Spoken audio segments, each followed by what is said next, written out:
There are currently 9 AVCS base CDs.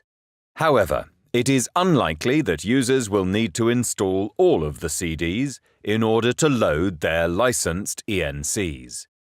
Referencing to the Schedule A can avoid the unnecessary loading of some CDs, saving the user time. Start by inserting an AIO CD into the appropriate drive.